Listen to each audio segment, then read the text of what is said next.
So let's start with the chapter structure of atom. Very very very important chapter and बहुत ही interesting chapter है। ठीक है, इसमें हम पूरे का पूरा स्टडी करेंगे कि जो आज का एटम हम स्टडी कर रहे हैं ना, वहां तक हम पहुंचे कैसे। ठीक है, पहले एटम को क्या माना जाता था, कैसे कैसे डिस्कवरी हुई, सारे के सारे डिटेल डिस्कस करेंगे कि जो एटम है, जो हम आज एटम को मानते हैं, वो हम वहां तक कैसे पहुंचे। सबसे पहले तो आपको पता है एटम क्या होता है? Anybody, what is an atom? Smallest particle. Very good. जो सबसे छोटा पार्टिकल एग्जिस्ट करता है उसको एटम बोलते हैं। मतलब आप किसी भी चीज को ना ब्रेक करी जाओ एंड ब्रेक करते करते जब जब सबसे छोटा पार्टिकल रह जाएगा उसको क्या बोलेंगे? एटम। ठीक है, अब एटम के बारे में पहले बहुत सारी थ्योरीज आई, डाल्टन थ्योरी आई, मॉडर्न थ्योरी आई, उसके बाद बहुत सारे मॉडल्स भी आए। ठीक है, सो पूरी की पूरी डिटेल हम स्ट्रक्चर ऑफ एटम में डिस्कस करेंगे। सो लिख लिया आपने हेडिंग स्ट्रक्चर ऑफ एटम। चलिए, सबसे पहले तो डिस्कवरी हुई थी इलेक्ट्रॉन्स की, इसलिए फर्स्ट क्वेश्चन यही बनता है, पहले सुनोगे फिर नोट डाउन करोगे। Who discovered the electron? Electron की डिस्कवरी किसने की? J Thomson. कौन से साइंटिस्ट ने की थी? एंड सबसे पहले इलेक्ट्रॉन की ही डिस्कवरी हुई थी 1897 में। आपको ईयर याद नहीं रखना, ये सिर्फ आपकी नॉलेज के लिए है कि 1897 मतलब बैक जाओगे, ठीक है, तब जाके एटम की डिस्कवरी, इलेक्ट्रॉन की डिस्कवरी हुई थी। ठीक है, बहुत कुछ पुरानी बात नहीं है। तो 1897 में क्या हुआ था? जे थॉमसन ने इलेक्ट्रॉन की डिस्कवरी की थी। उसने कैथोड रे एक्सपेरिमेंट किया था, जो मैं अभी आपको डिस्कस करवाऊंगी कैसे उसने इलेक्ट्रॉन की डिस्कवरी की। बट सबसे पहले क्वेश्चन क्या बनता है? Who discovered electrons? किसने डिस्कवरी की? J Thomson. कौन सा एक्सपेरिमेंट किया है? कैथोड रे एक्सपेरिमेंट, जो अभी हम डिस्कस करेंगे, cathode ray experiment. Is it clear? Electron का सिंबल हम क्या लिखते हैं? ई नेगेटिव। क्या लिखते हैं? इलेक्ट्रॉन पे चार्ज कितना होता है? 1.6 इंटू 10⁻⁻⁻⁹। ये ना पावर में है, 10⁻⁻⁻⁹ कूलम। इसको याद करना है। कितना चार्ज है एक इलेक्ट्रॉन पे? माइनस नेगेटिव चार्ज है एंड 1.6 इंटू 10⁻⁻⁹, इतना कम चार्ज है, 10⁻⁻⁹। ठीक है, एंड मास कितना है? 9.1 इंटू 10⁻31 kg, यानी कि 9.1 को 31 10⁻31 0 के साथ डिवाइड कर दो, इतना कम, मतलब बिल्कुल ही नेग्लिजिबल मास है। सो मास कितना है बोलिए? 9.1 इंटू 10⁻31 kg। एंड चार्ज कितना है? Negative charge. पहले इलेक्ट्रॉन के बारे में आपको डिटेल पता चली कि क्या है इलेक्ट्रॉन के बारे में। सो इसमें हमने क्या देखा? Who discovered electrons? J Thomson. Electron पे चार्ज कौन सा होता है? नेगेटिव। कितना चार्ज होता है? वैल्यू क्या है?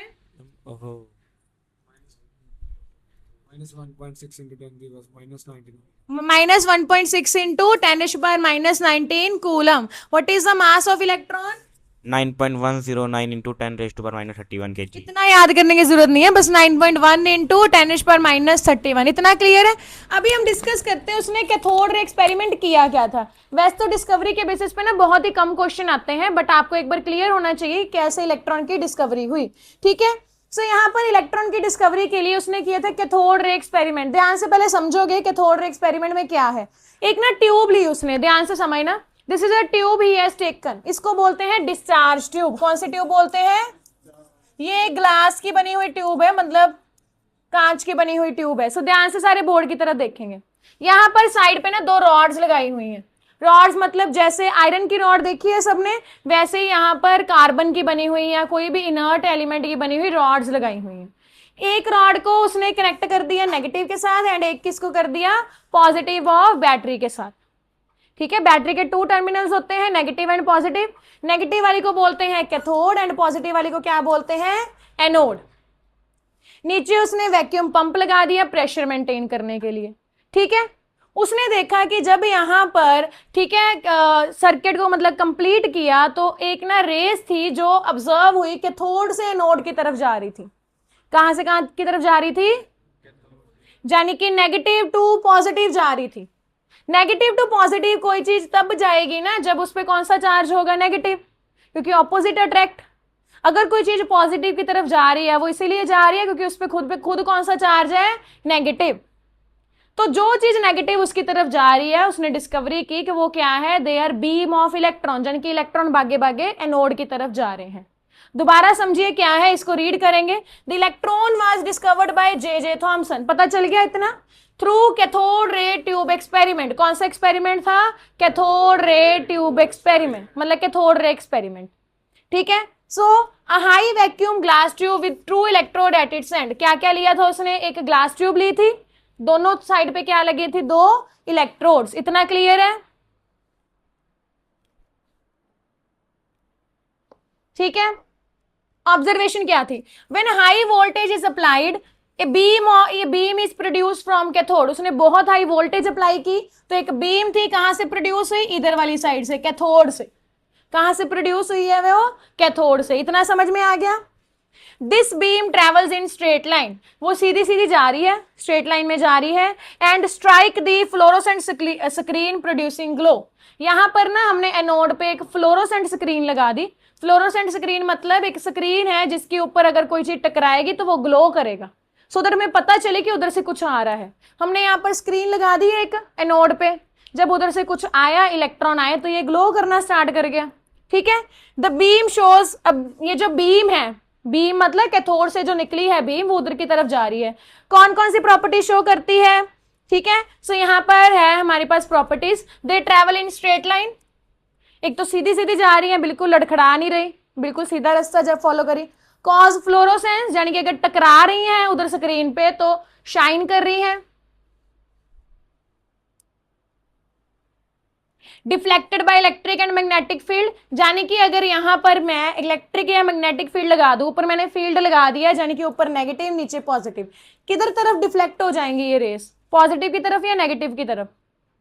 पॉजिटिव, क्योंकि उन पे खुद नेगेटिव चार्ज है, तो किसकी तरफ डिफ्लेक्ट हो जाएंगी? पॉजिटिव। तो अगर मैंने हाई पॉजिटिव या नेगेटिव चार्ज इधर अप्लाई कर दिया तो ये डिफ्लेक्ट हो जाएंगी, ठीक है। कैरी नेगेटिव चार्ज, इन पे खुद कौन सा चार्ज है? नेगेटिव, एंड ये यूनिवर्सल है, यानी कि कोई मर्जी मेटल का कैथोड रख लो, चाहे आप आयरन रख रहे हो, मैग्नीशियम है, कैल्शियम है, पोटाशियम है, यूनिवर्सल है, सबसे ये रेज निकलेंगी ही निकलेंगी। ऐसा नहीं है कि सिर्फ 2 मेटल से निकलेंगी, ये यूनिवर्सल है, हर मेटल से ये रेज आती हैं। क्लियर है बच्चे?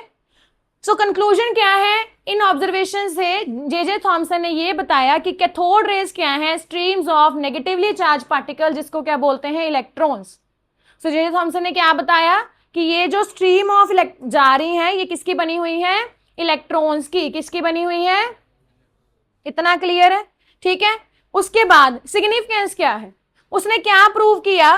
Prove that atom contain smaller सब एटॉमिक पार्टिकल। उसने ये प्रूव कर दिया कि एटम के अंदर इलेक्ट्रॉन्स भी प्रेजेंट हैं, छोटे छोटे। सब एटॉमिक मतलब एटम के अंदर क्या प्रेजेंट है? इलेक्ट्रॉन्स, ठीक है। उसने डाल्टन का जो इनडिविजिबल एटम का कॉन्सेप्ट था उसको फेल कर दिया। डाल्टन ने ये बोला था कि एटम जो है वो डिवाइड ही नहीं हो सकता, बट उसने ये चीज फेल कर दी, क्योंकि इसने तो प्रूव कर दिया कि एटम के अंदर क्या प्रेजेंट है? इलेक्ट्रॉन्स, ठीक है बच्चे। एंड यहां पर मॉडर्न एटॉमिक थ्योरी की फाउंडेशन रख दी, इसके बाद ही मॉडर्न एटॉमिक थ्योरी आई थी। क्लियर है बच्चे? सो यहां पर ये जो इलेक्ट्रॉन की डिस्कवरी से हमें ये पता चलेगा कि एटम के अंदर भी कुछ ना कुछ पार्टिकल्स प्रेजेंट हैं, ठीक है। यहां पर अगर मैं चार्ज बाय मास रेशियो की बात करूं, ये एग्जाम में पूछ ली जाती है। चार्ज होता है E, मास होता है m, तो कितनी है इसकी? 1.7 इंटू 10⁻11 कूलम पर kg। सो एक बार याद कीजिए, 1.7 इंटू 10⁻11 कूलम पर kg। सो हमने इसमें से क्या सीखा? हमने एक बात की, डिस्कवरी ऑफ इलेक्ट्रॉन की। किसने डिस्कवर किया इलेक्ट्रॉन? अभी ध्यान रखना है इस स्क्रीन पे, मैं आपसे क्वेश्चन पूछ रही हूँ सो दैट आपको सारा क्लियर हो जाए। Who discovered electron? J Thomson ने कौन सा एक्सपेरिमेंट किया? Cathode ray tube experiment. Cathode ray tube experiment किया, यानी कि उसने एक ट्यूब ली, ट्यूब के अंदर 2 रॉड्स रखी हैं, एक नेगेटिव के साथ कनेक्टेड, एक पॉजिटिव के साथ। नेगेटिव वाली रॉड को या इलेक्ट्रोड को क्या बोलते हैं? कैथोड। पॉजिटिव वाली इलेक्ट्रोड को क्या बोलते हैं? एनोड। एनोड। उसने एक वैक्यूम पंप लगाया है यहाँ पर प्रेशर को मेंटेन करने के लिए, ठीक है। और उसके बाद उसने सप्लाई की हाई वोल्टेज। जब हाई वोल्टेज सप्लाई की तो कुछ रेज जा रही थी, कहां से कहां रेज जा रही हैं? Left to right. Left to right means? Negative to positive. Negative to positive means? Cathode to anode. Cathode to anode. इतना समझ में आ गया बच्चे, ठीक है। जब कैथोड टू एनोड ये रेस जा रही थी, ठीक है, तो एनोड पे हमने एक स्क्रीन लगा दी, तो स्क्रीन को क्या बोलते हैं? Fluorescent screen. फ्लोरोसेंट स्क्रीन पे फ्लोरोसेंस प्रोड्यूस हुई एंड हमें पता चल गया कि उधर से कुछ ना कुछ रेज आ रही हैं। ये जो रेज हैं कौन सी लाइन में ट्रेवल करती हैं? Straight line. स्ट्रेट लाइन में ट्रेवल करती हैं। ठीक है बच्चे, समझ आ गया यहाँ पर। और हमें क्या पता चला, ये जो रेज हैं अगर हम कोई ना कोई इलेक्ट्रिक फील्ड लगाएं तो ये डिफ्लेक्ट होंगी। Yes. किस चार्ज की तरफ डिफ्लेक्ट होती हैं, पॉजिटिव की तरफ या नेगेटिव की तरफ? Negative. इन पे खुद पे नेगेटिव है तो ये किसकी तरफ जाएंगी? Positive. Yes, very good. किसकी तरफ जाएंगी? पॉजिटिव। खुद पे नेगेटिव है तो पॉजिटिव की तरफ जाएंगी। अगर इन पे खुद पे नेगेटिव है तो जे थॉमसन ने क्या कंक्लूड किया कि ये नेगेटिव चार्ज किसकी वजह से है, किसकी बनी हुई है? ये जो कैथोड रेज है किसकी बनी, किसकी डिस्कवरी कर रहे हैं? Electrons की. इलेक्ट्रॉन्स की बनी हुई है। इतना समझ में आ गया बच्चे? क्या ये जो रेज है यूनिवर्सल है कि सिर्फ एक दो मेटल शो करते हैं? Universal. यूनिवर्सल है। समझ में आ गया बच्चे? एंड इसकी चार्ज बाय मास रेशियो आपको याद रखनी है। ठीक है, ई बाय एम रेशियो इसकी कितनी है? 1.7 into 10 to the power 11.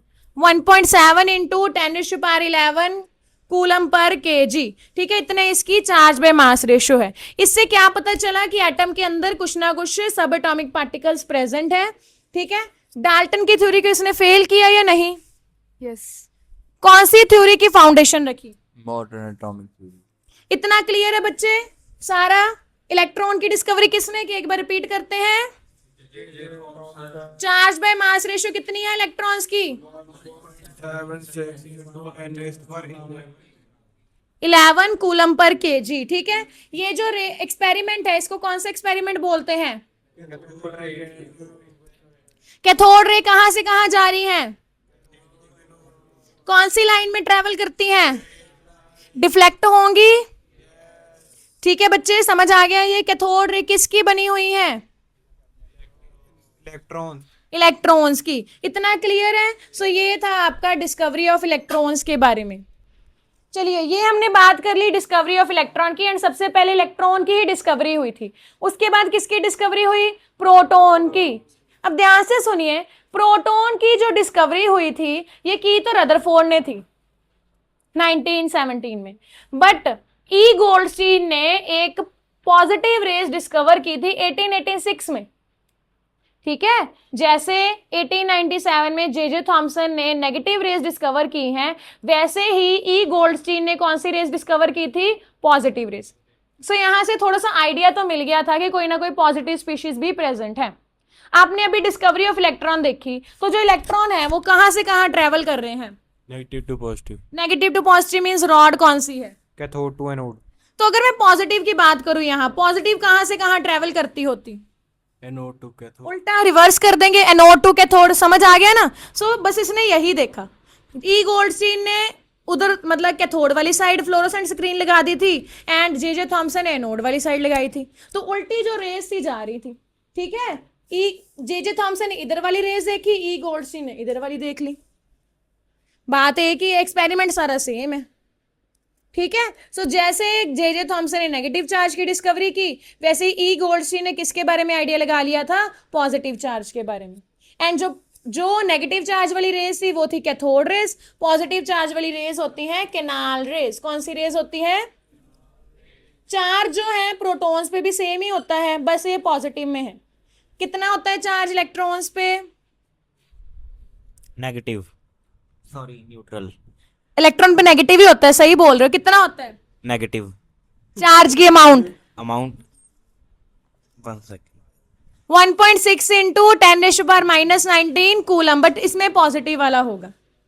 मास कितना है? 1.6 इंटू 10⁻27 kg। उसका देखो -31 था, वो बहुत ही ज्यादा स्मॉल है इलेक्ट्रॉन। ये भी प्रोटॉन भी स्मॉल है बट इट इज 10⁻27 kg। इसका सिंबल P पॉजिटिव होता है एंड ये कहां प्रेजेंट होता है? न्यूक्लियस के अंदर। चलिए, यहां पर हमने देखा, अगर इसका आप आंसर ये लिखोगे ना कि रदरफोर्ड या ई गोल्डस्टीन, दोनों ही गलत है, तो इसलिए आपको मेंशन करना है कि रदरफोर्ड ने इसकी डिस्कवर किया था, आइडेंटिफाई किया था, बट ई गोल्डस्टीन ने कैनाल रेस की डिस्कवरी करी थी, उससे प्रोटॉन्स का पता चल गया था। सो दोनों का नेम मेंशन करना है। ठीक है, आइडेंटिफाई प्रोटॉन के बारे में रदरफोर्ड ने किया था, चाहे एर्नेस्ट रदरफोर्ड लिख दो चाहे अकेला रदरफोर्ड लिख दो।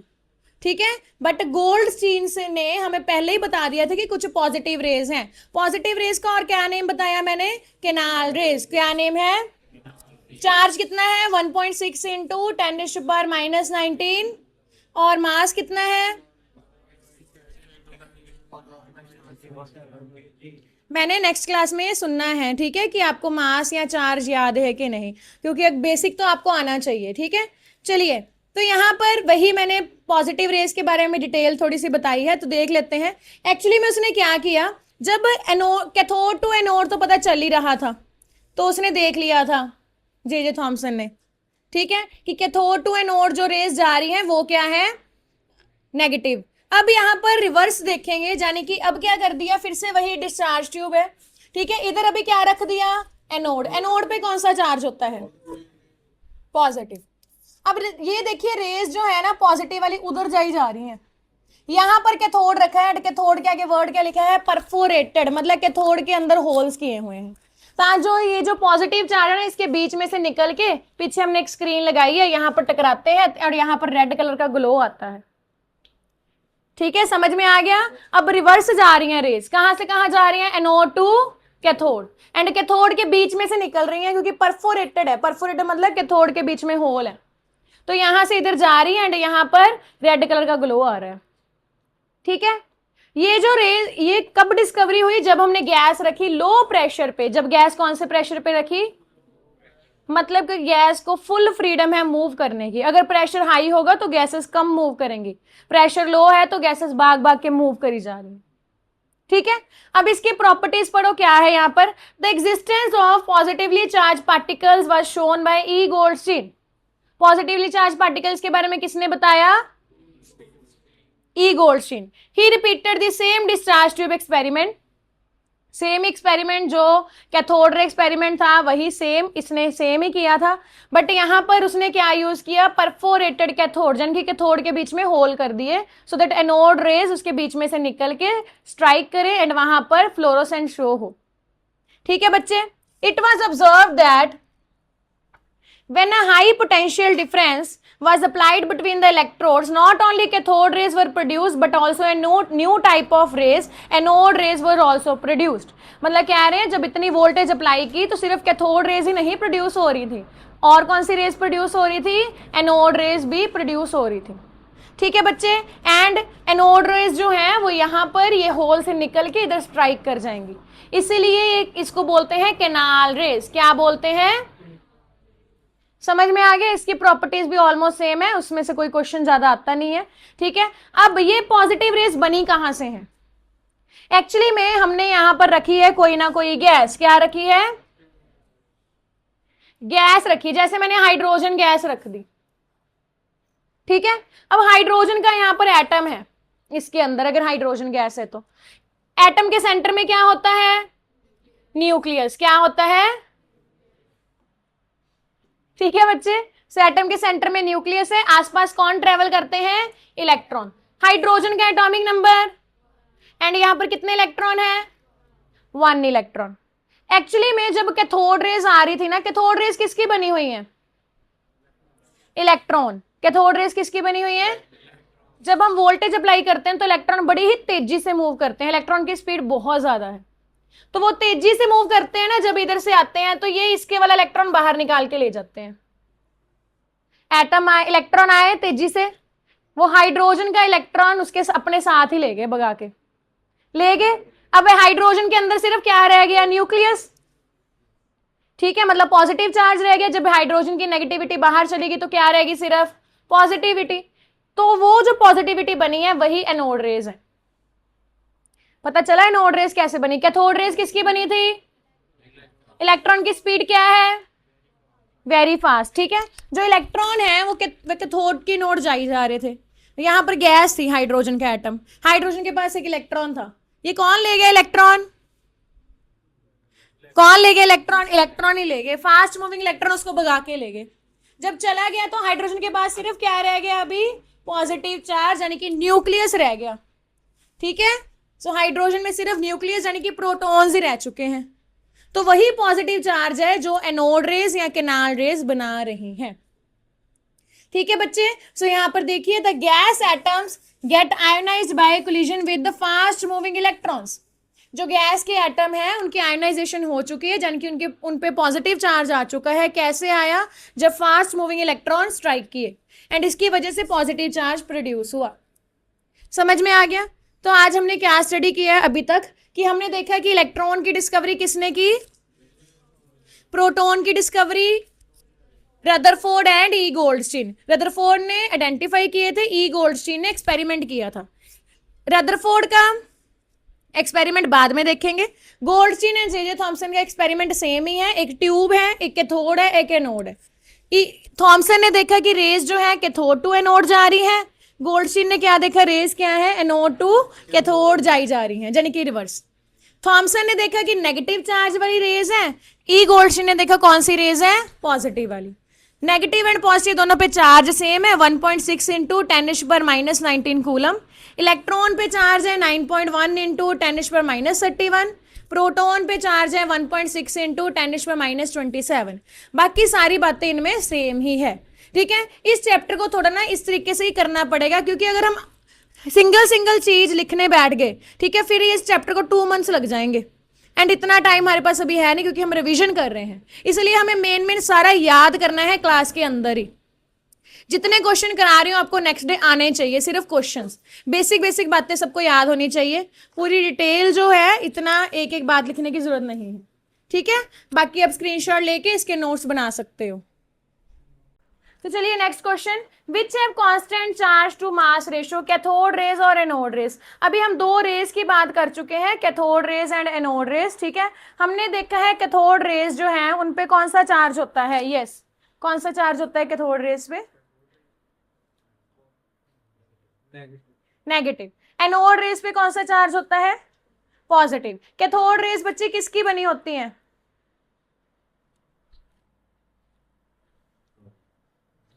सॉरी की बनी होती है।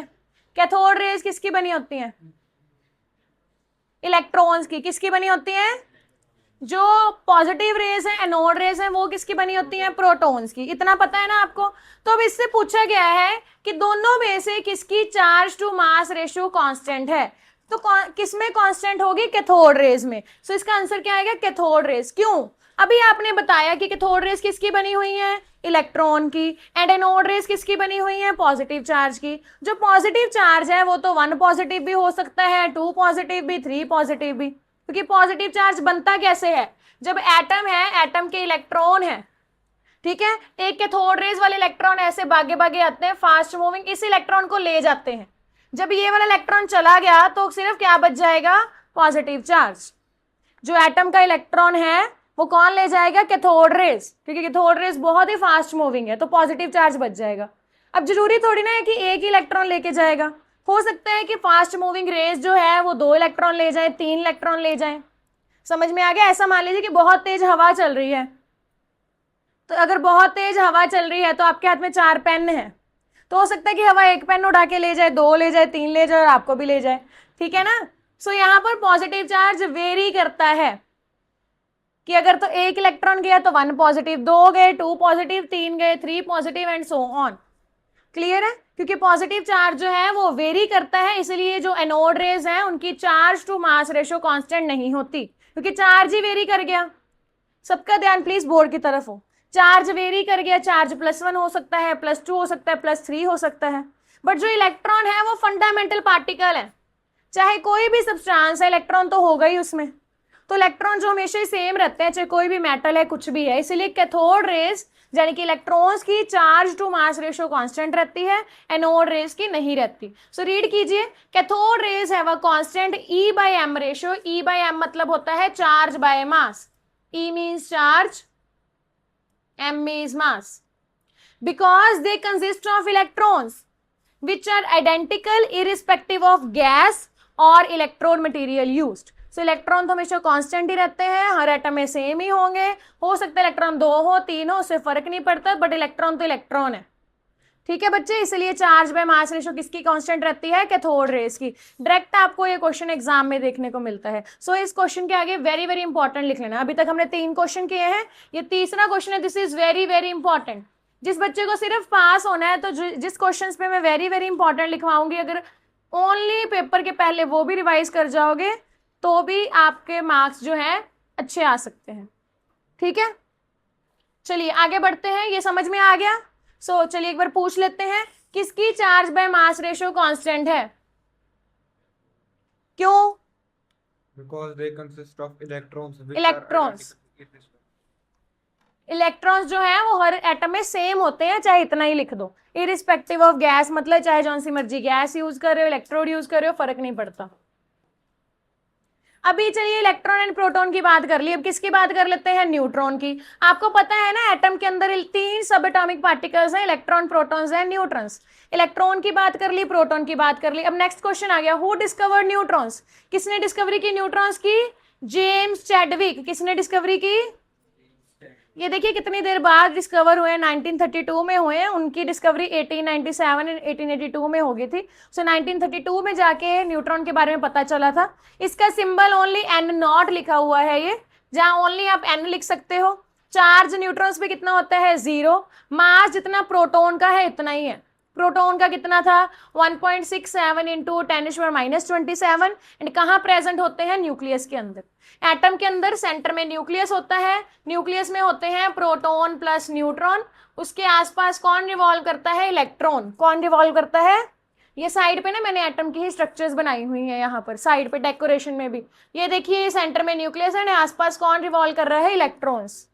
डिफरेंट डिफरेंट ऐसे करके, ये मैंने डेकोरेशन में भी यहाँ एटम्स ही रखे थे। क्लियर?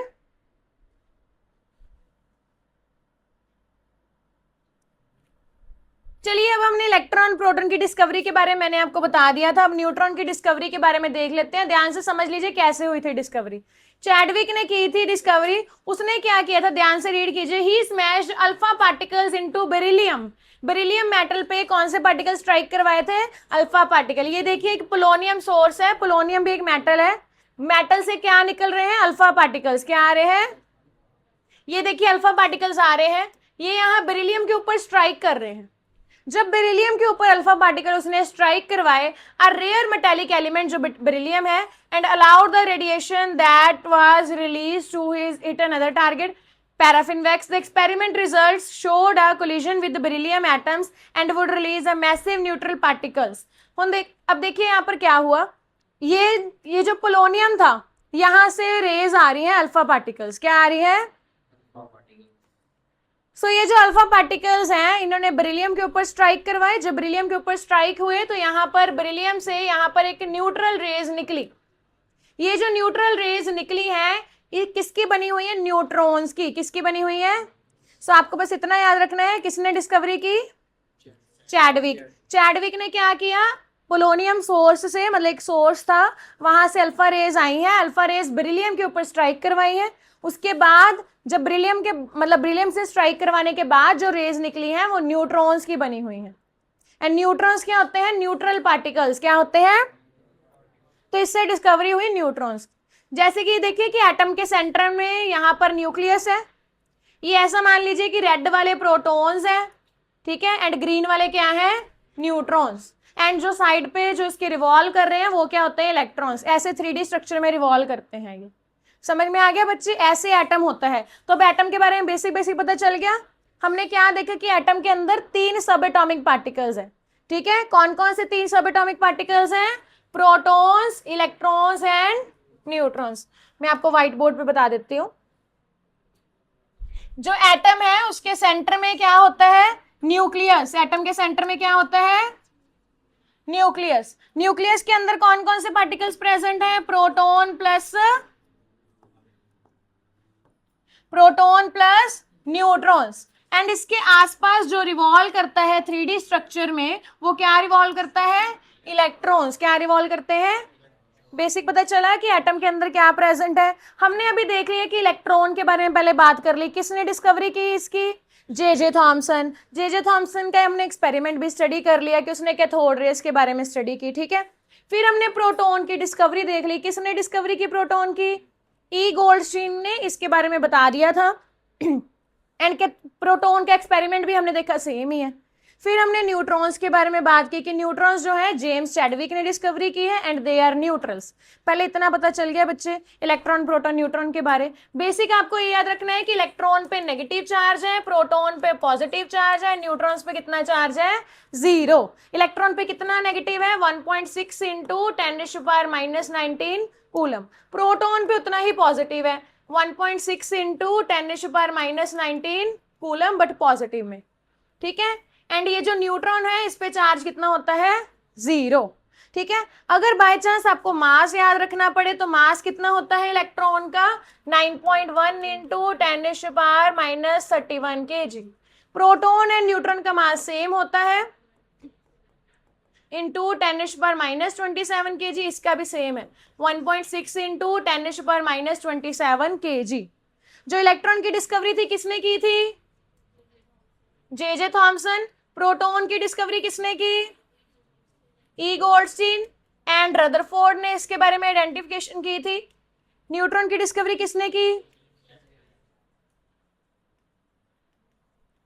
जेम्स चैडविक ने, ठीक है बच्चे, समझ में आ गया। और हमने क्या देखा कि इलेक्ट्रॉन की डिस्कवरी के लिए जे थॉमसन ने कौन सा एक्सपेरिमेंट किया था? Cathode ray tube experiment. कौन सा एक्सपेरिमेंट किया था? Cathode ray tube experiment. Cathode rays के बारे में बात की थी। इसके लिए कौन सा एक्सपेरिमेंट, मतलब एक्सपेरिमेंट सेम ही था। इसने किसके बारे में बात की थी? कैनाल रेस के बारे में। किसके बारे में बात की थी?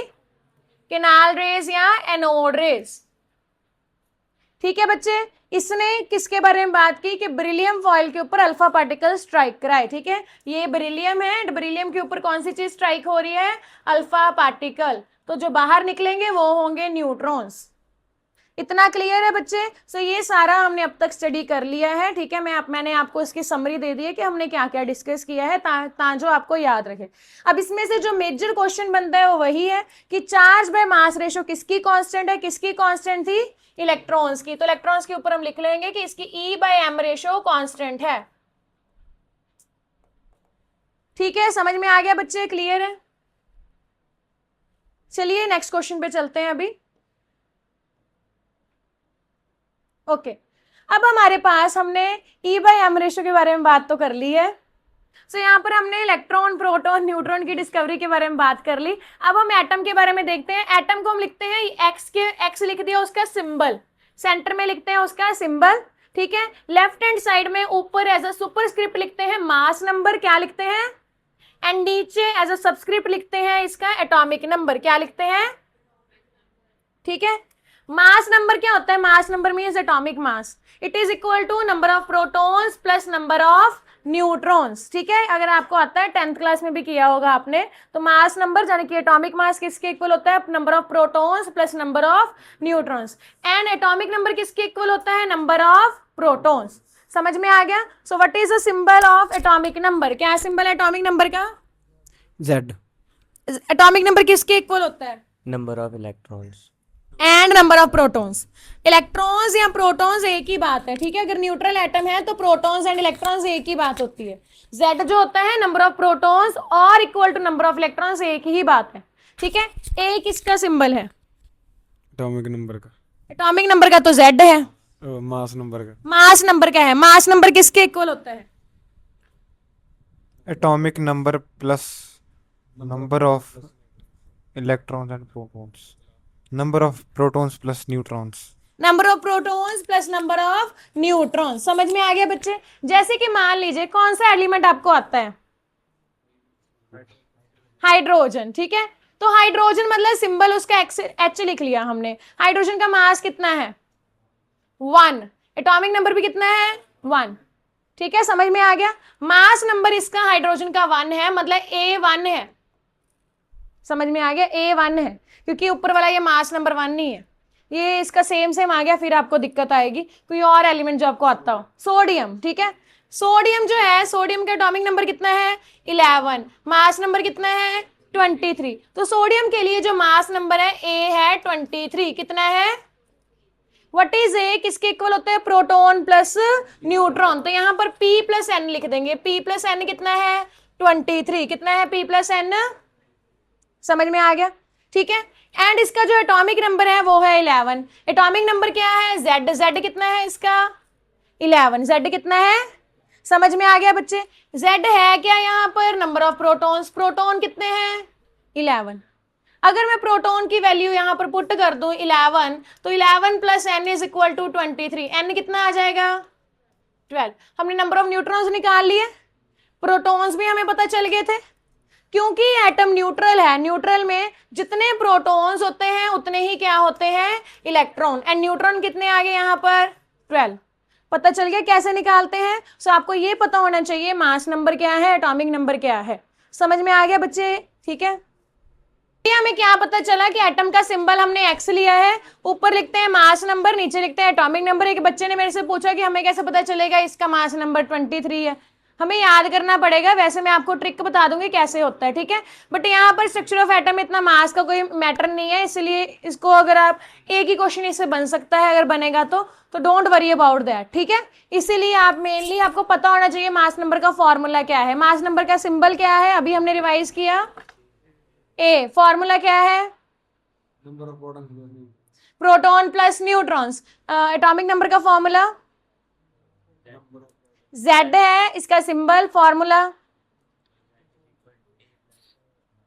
Z is equal to number of protons, and normal case में it is equal to number of electron. समझ आ गया? तो मैंने आपको एक एग्जांपल करवा दी, अब इसके बेसिस पे क्वेश्चन करते हैं, ध्यान से सुनिए, ठीक है। ध्यान से पहले स्टेटमेंट रीड कीजिए, फिर आपको समझ आएगा।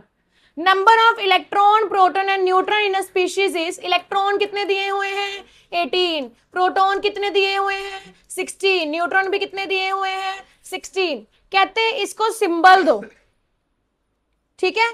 अब मुझे बताइए एटॉमिक नंबर से पता चलेगा कि एटम कौन सा है। एटॉमिक नंबर बच्चे कहां से पता चलेगा, यस आप बताइए जी बॉय।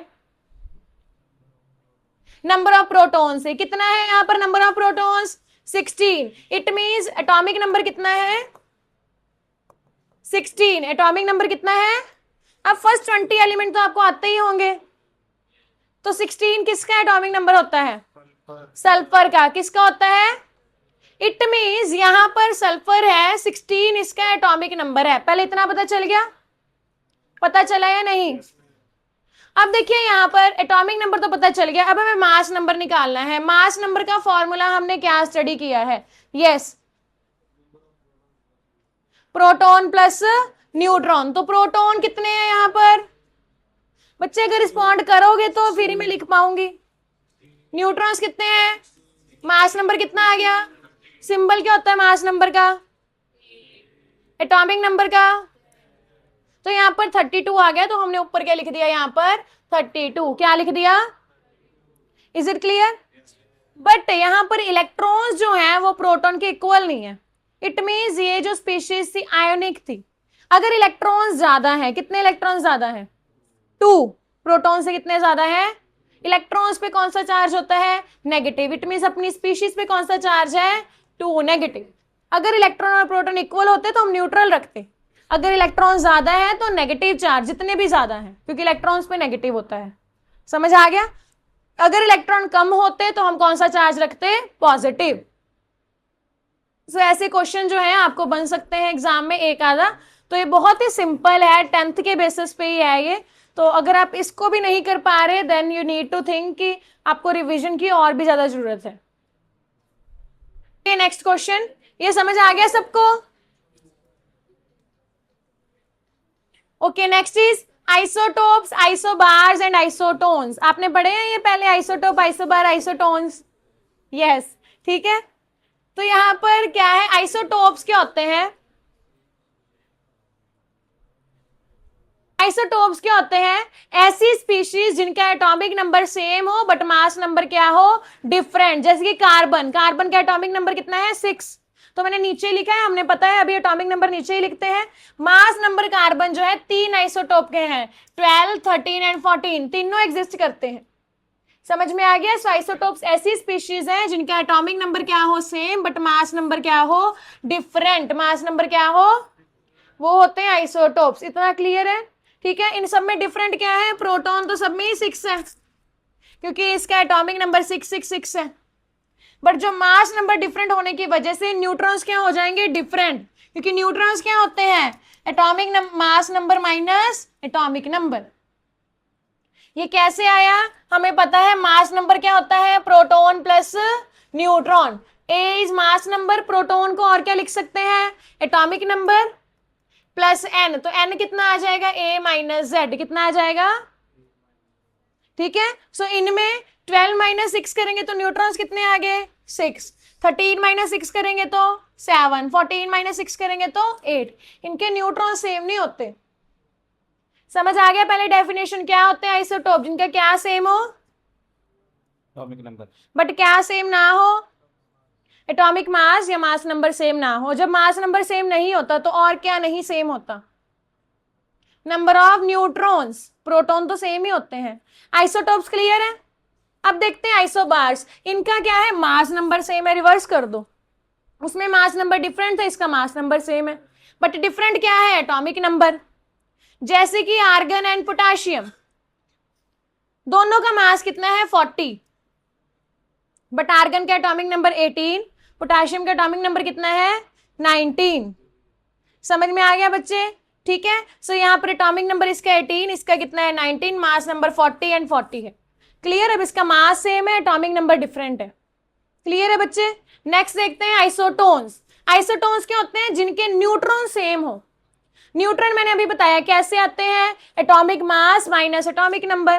तो यहाँ पर कार्बन एंड नाइट्रोजन की एग्जांपल ले ली हमने।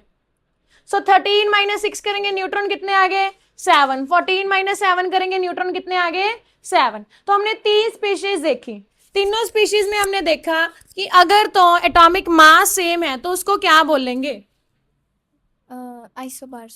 आइसोबार्स। अगर एटॉमिक नंबर सेम है, जिनका एटॉमिक मास सेम हो वो होते हैं आइसोबार्स। जिनका एटॉमिक नंबर सेम हो, आइसोटोप्स, जिनके न्यूट्रॉन सेम हो।